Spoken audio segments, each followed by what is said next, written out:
Why is your salary high, but you are poor forever? If you don't want to be like everyone else, you have to make sacrifices that others aren't willing to make. While most people chase quick money and instant gratification, the truly wealthy avoid 7 specific traps that keep 95% of Americans financially stuck forever. Here's what's shocking. I know people who started their careers with no qualifications and no money at age 16, but became millionaires by consistently avoiding these 7 wealth destroyers. Meanwhile, people with MBA degrees, high-paying jobs, and seemingly perfect financial plans stayed broke their entire lives. Why? Because they fall into traps that feel like success, but are actually financial suicide. The difference isn't intelligence, luck, or connections. It's knowing what not to do. These 7 traps are so subtle that most people mistake them for smart financial decisions. They think they're building wealth when they're actually destroying it. And by the time they realize their mistake, decades have been wasted. I'm about to reveal the exact 7 things that separate temporary success from lasting wealth. And the 7th trap, it's the one that feels most like playing it safe, yet it's actually the most dangerous of all. Hit subscribe and comment Wealth Mindset if you're ready to make the sacrifices others aren't willing to make and discover what really creates lasting financial freedom. The first trap will shock you because most people think it's actually safe. Trap 1: Staying static. The first trap that destroys wealth before you even realize it is staying static. Remaining in your comfort zone, thinking it's the safe choice when it's actually the most dangerous financial decision you can make.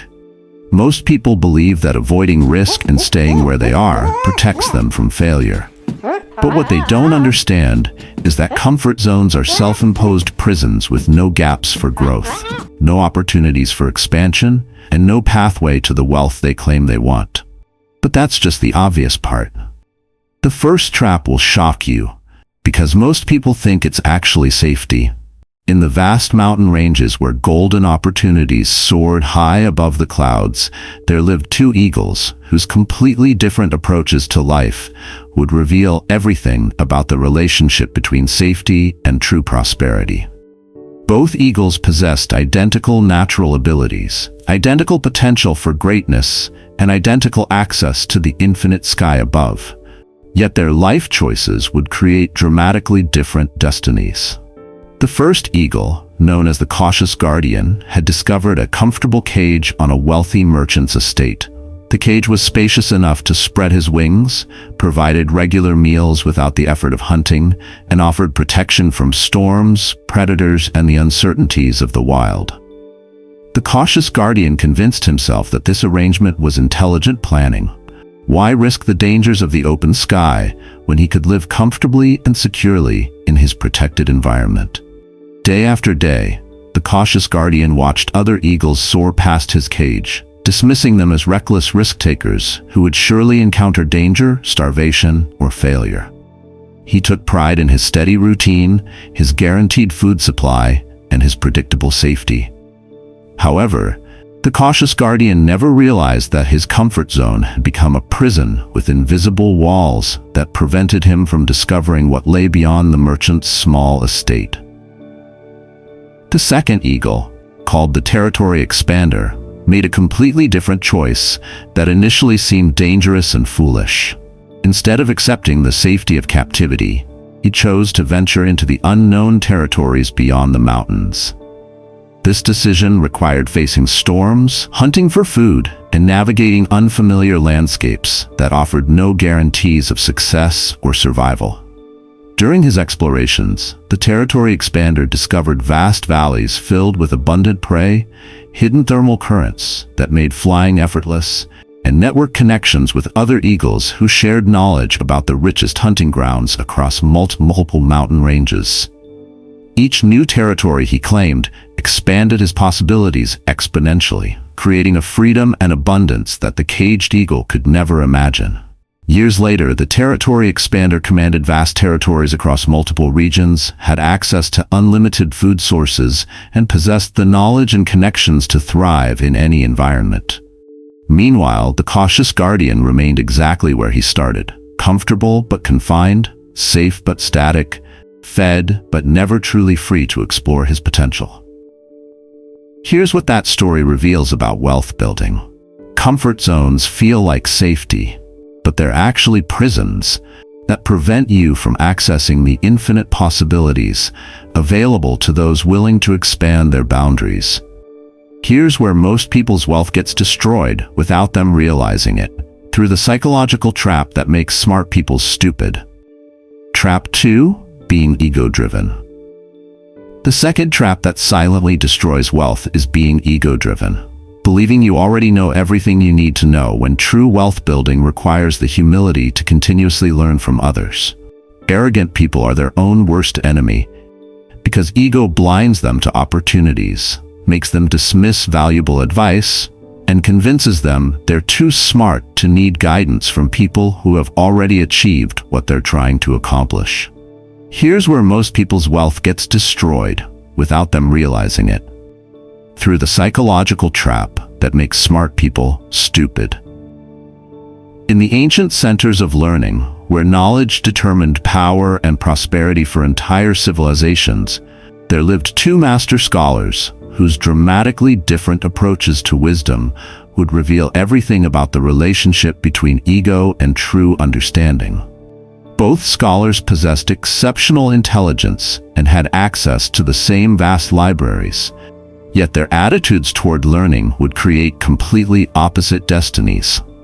The first scholar, known as the knowing master, had achieved recognition for his impressive academic accomplishments and began believing that his existing knowledge was sufficient for any challenge he might face. When presented with new information or different perspectives, the knowing master would quickly dismiss them, thinking, "I already understand this," or "This person couldn't possibly teach me anything new." The knowing master took pride in being the smartest person in most rooms and felt that seeking advice or admitting ignorance would diminish his reputation.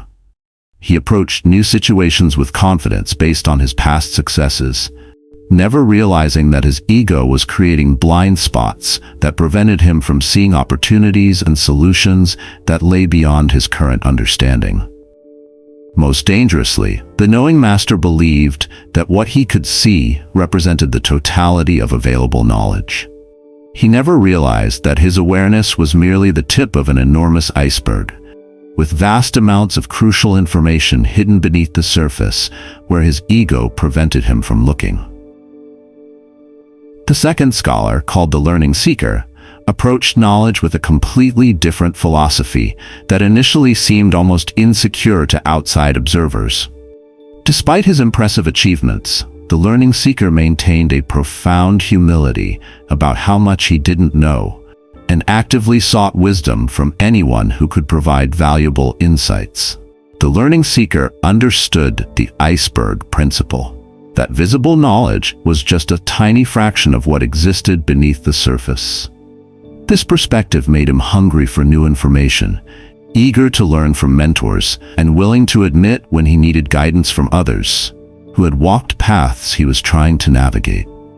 Over time, the learning seeker's humble approach allowed him to absorb wisdom from hundreds of teachers, discover solutions that the knowing master missed, and build wealth through opportunities that only became visible when ego wasn't blocking his vision. Here's what that story reveals about wealth psychology. Arrogance is a silent wealth killer that convinces you you're too good to learn, too smart to listen, and too important to take the small steps that lead to greatness. Wait, the most dangerous part is this next psychological trap that turns victims into perpetual failures. Trap 3: passing the blame. The third trap that permanently destroys wealth is passing the blame. Using a magnifying glass to focus on what others are doing wrong, instead of using a mirror to examine what you can control. This trap is particularly insidious because it feels justified in the moment, but over time, it creates a victim mindset that makes wealth building impossible by convincing you that external forces determine your financial destiny. Wait, The most dangerous part is this next psychological trap that turns victims into perpetual failures. In the treacherous mountain passes where travelers sought to reach the prosperous Vand, there lived two experienced guides whose completely different approaches to obstacles would reveal everything about personal responsibility versus blame. Both guides faced identical challenges: unpredictable weather, difficult terrain, and demanding clients. Yet their responses to setbacks would determine whether they built successful guide businesses or remained struggling and frustrated. The first guide, known as the fault finder, carried a special magnifying glass that he used constantly to examine everyone else's mistakes and shortcomings. When expeditions faced delays, the fault finder would immediately focus his magnifying glass on external factors. The weather service gave us wrong information. These clients didn't prepare properly. The trail maintenance crew failed to clear the path, or the supply merchants sold us defective equipment. The fault finder took satisfaction in identifying all the ways that other people had contributed to problems, and over time, his list of culprits grew longer and more detailed. He became an expert at explaining exactly why each failure wasn't his responsibility, developing elaborate theories about how the system was rigged against guides like him, how clients were more demanding than they used to be, and how success was only possible for guides who had unfair advantages. The second guide, called the Pathmaster, carried a different tool that initially seemed much more uncomfortable to use: a mirror that forced him to examine his own choices, preparations, and responses to challenges.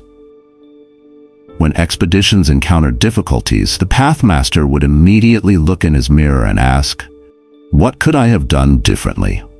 How can I better prepare for this situation next time? What aspects of this problem are within my control?" This approach was often uncomfortable because it required the Pathmaster to acknowledge his own mistakes and limitations. However, this personal responsibility mindset led to continuous improvement in his planning, equipment selection, route knowledge, and client management skills.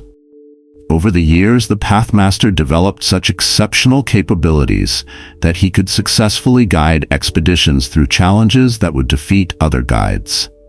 His reputation grew as someone who could reliably deliver results regardless of external circumstances, while the fault finder remained trapped in cycles of frustration and blame. Here's what that story reveals about wealth building. Focusing on what you can control, your thoughts and actions, leads to arrival at your destination, while blame creates bigger excuses that keep you permanently stuck. This next mistake separates those who stay poor from those who build lasting wealth through information overwhelm. Trap 4. Having too many inputs. The fourth trap that paralyzes wealth building is having too many inputs. Listening to everyone's opinion about what you should do when you actually need focused, expert guidance from people who have achieved what you're trying to accomplish. This creates cognitive overload, where your brain simply can't process the overwhelming amount of conflicting information and choices, leading to decision paralysis that people often mistake for laziness when it's actually mental overwhelm. This next mistake separates those who stay poor from those who build lasting wealth through information overwhelm. In the bustling village squares where merchants, travelers, and citizens gathered to share news and advice, there lived two village leaders whose completely different approaches to gathering counsel would reveal everything about the relationship between information quantity and decision-making quality. Both leaders faced complex decisions that would determine their village's prosperity. Yet their methods for seeking guidance would create dramatically different outcomes. The first leader, known as the voice collector, believed that wisdom came from hearing as many perspectives as possible. Whenever facing important decisions, he would stand in the village square and invite anyone with opinions to share their thoughts. Farmers offered agricultural advice, merchants suggested trading strategies, travelers shared stories from distant lands, and even children contributed their innocent observations. The voice collector felt proud of his democratic approach and considered himself well-informed because he had gathered hundreds of different viewpoints. However, as the voices multiplied, something dangerous began happening. His mind became overwhelmed with conflicting information. The farmer's advice contradicted the merchant's strategy. The traveler's warnings opposed the local expert's recommendations, and the children's suggestions seemed both charming and completely impractical. The sheer volume of input created what he called the swirling storm in his mind. So many paths and possibilities that he couldn't identify which direction would lead to success. The voice collector found himself unable to make any decisions at all, paralyzed by analysis and second-guessing every potential choice.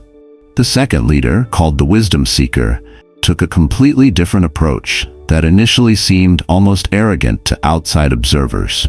Instead of gathering opinions from everyone, he identified the most successful leaders from neighboring villages who had already solved similar problems and achieved the results he wanted for his own community.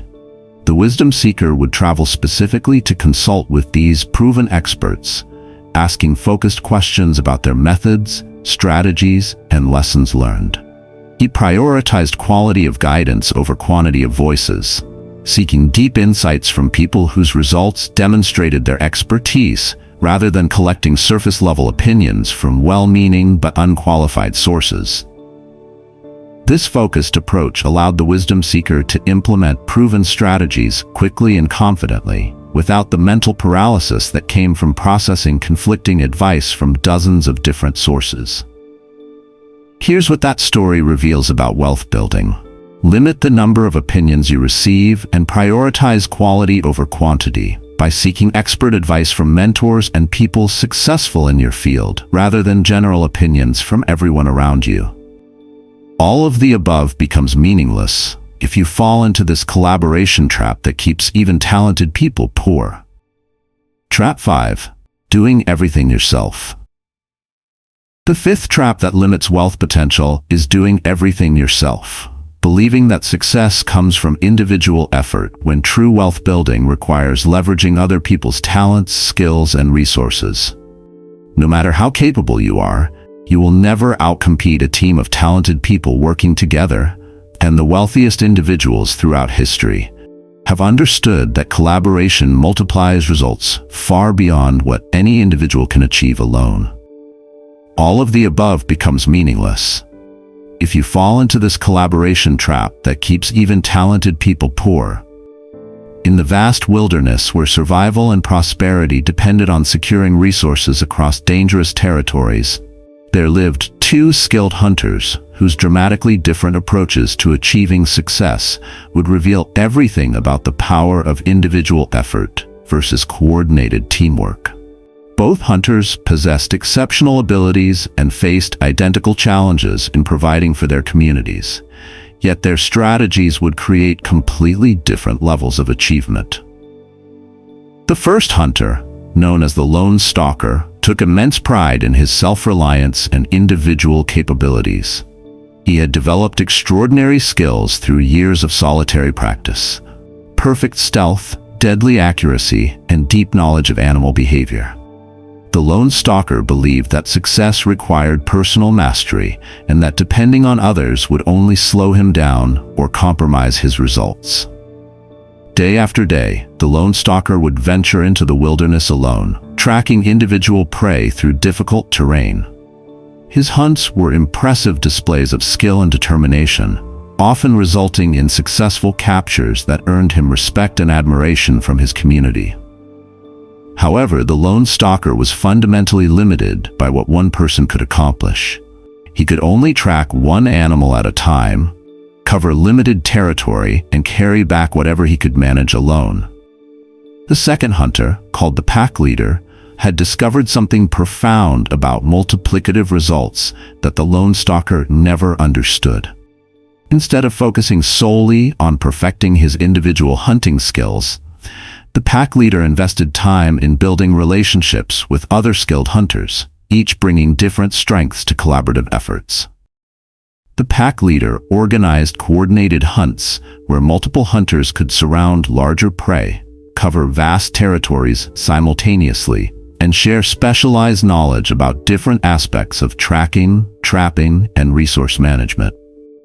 These collaborative expeditions could capture multiple animals in single hunts, access dangerous territories that would be impossible for individual hunters, and transport resources that exceeded any individual's capacity.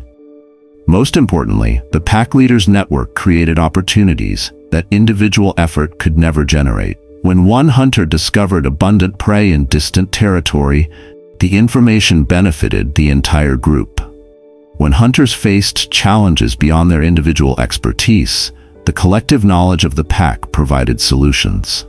Over time, the pack leaders' collaborative approach generated wealth and resources that dwarfed anything the lone stalker could achieve through individual excellence, no matter how skilled or dedicated he became. Here's what that story reveals about wealth building.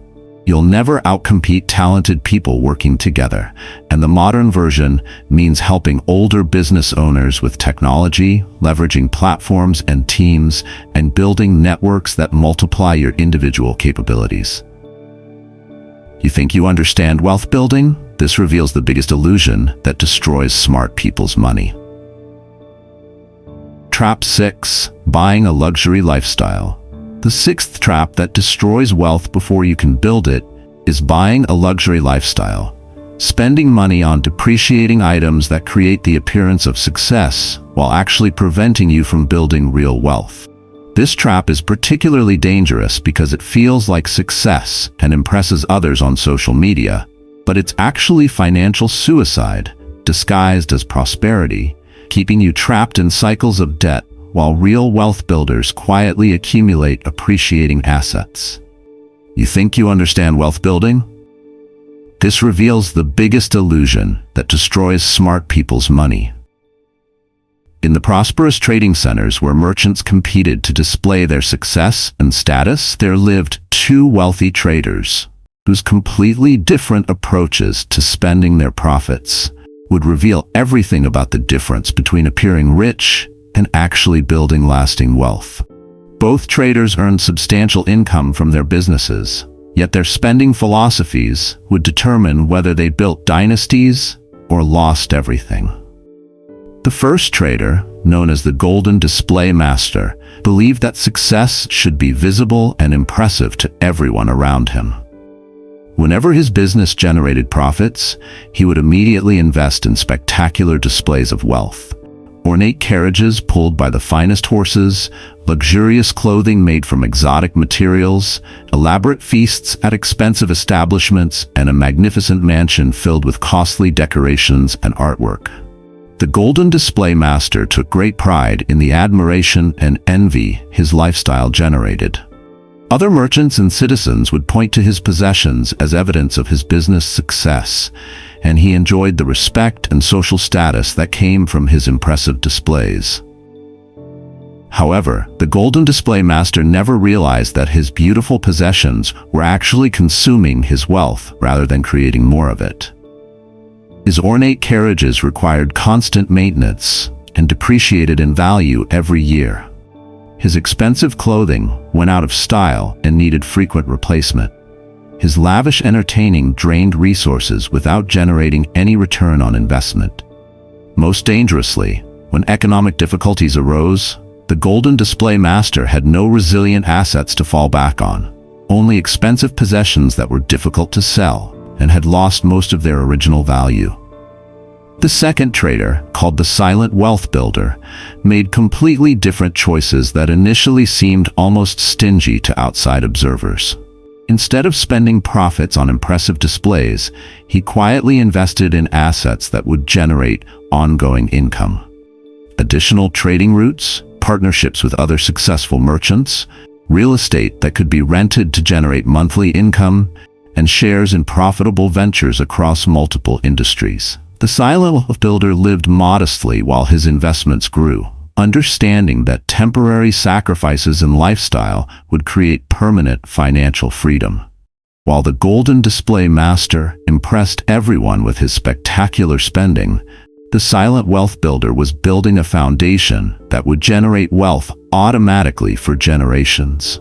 Years later, when market downturns destroyed businesses throughout the region, the silent wealth builder's diversified investments provided multiple income streams that sustained him through difficulties, while the golden display master lost everything because his lifestyle had consumed the profits that should have been building his future. Here's what that story reveals about wealth building. Invest in appreciating assets like stocks, real estate, and businesses instead of depreciating items like luxury cars, designer clothes, and expensive entertainment that create the illusion of wealth while destroying your financial future.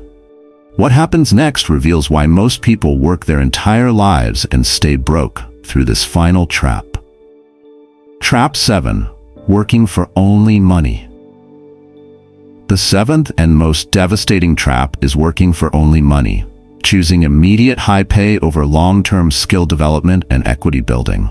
This trap feels like success in the early years because your bank account grows quickly and people think you're killing it, but it actually creates an earning plateau that keeps you trapped in linear income, while those who prioritize skills and ownership build exponential wealth over time. What happens next reveals why most people work their entire lives and stay broke through this final trap. In the ancient guild halls where master craftsmen shaped the economic prosperity of entire kingdoms, there lived two equally talented young apprentices whose completely different approaches to career development would reveal everything about the difference between immediate gratification and lasting wealth creation. Both apprentices possessed exceptional potential and faced identical opportunities, yet their choices would create dramatically different financial destinies. The first apprentice, known as the quick coin collector, was offered multiple positions upon completing his training and immediately chose the highest paying opportunity available. The position offered impressive immediate compensation that allowed him to live comfortably, impress his friends, and make his family proud of his early financial success. The quick coin collector took great satisfaction in his steady paycheck and the respect that came from earning more than most people his age. However, the quick coin collector's role was essentially trading time for money in a linear relationship. When he worked, he earned. When he stopped working, the income disappeared. His skills remained static because the job didn't challenge him to grow, and he had no ownership stake in the business he was helping to build. Over time, his earning potential began to plateau as he reached the maximum value his position could provide. The second apprentice, called the skill and equity builder, made choices that initially seemed almost foolish to outside observers. Instead of taking the highest paying position, he chose a challenging but lower compensated role that would teach him valuable skills while offering the possibility of eventual ownership in the business. During the early years, the skill and equity builder struggled financially while the quick coin collector prospered. Friends questioned his decisions and family members worried about his financial security. However, the skill and equity builder understood something profound about wealth creation that his peer missed. Skills become your greatest asset, and equity creates exponential returns that dwarf linear salary increases. As years passed, the skill and equity builder's accumulated expertise made him irreplaceable, opening opportunities for higher compensation, business partnerships, and eventually ownership stakes in multiple ventures. His diverse skill set functioned like a Swiss Army knife, making him valuable in any economic situation and impossible to replace. Most importantly, when the skill and equity builder finally launched his own enterprise, his years of skill development and understanding of business operations allowed him to create something that generated wealth automatically, while the quick coin collector remained dependent on trading time for money. Here's what that story reveals about wealth building. Prioritize skills and equity over immediate money, because every self-made millionaire follows the path of building capabilities and ownership rather than just collecting paychecks. The sacrifices others won't make become your competitive advantage in building lasting wealth. There you have it. The 7 wealth destroyers that keep 95% of people financially stuck forever. Staying static in your comfort zone instead of expanding boundaries. Being ego-driven instead of maintaining learning humility. Passing blame instead of taking personal responsibility. Having too many inputs instead of seeking expert guidance. Doing everything yourself instead of leveraging collaboration. Buying luxury lifestyle instead of investing in appreciating assets. And working for only money instead of building skills and equity. Here's the powerful truth. These traps feel like smart decisions in the moment, but they're actually financial suicide disguised as success. While most people fall into these traps thinking they're playing it safe or making progress, the truly wealthy consistently avoid them by making sacrifices others aren't willing to make. Your challenge this week: choose one trap you recognize in yourself and take action to eliminate it. Maybe it's expanding your comfort zone, seeking expert mentorship, or shifting from consumption to investment. Which trap hits closest to home? Comment on the number that describes your biggest struggle. If this completely changed how you see wealth building, hit subscribe and share it with someone making these costly mistakes. Remember, the sacrifices others won't make become your competitive advantage in building lasting wealth.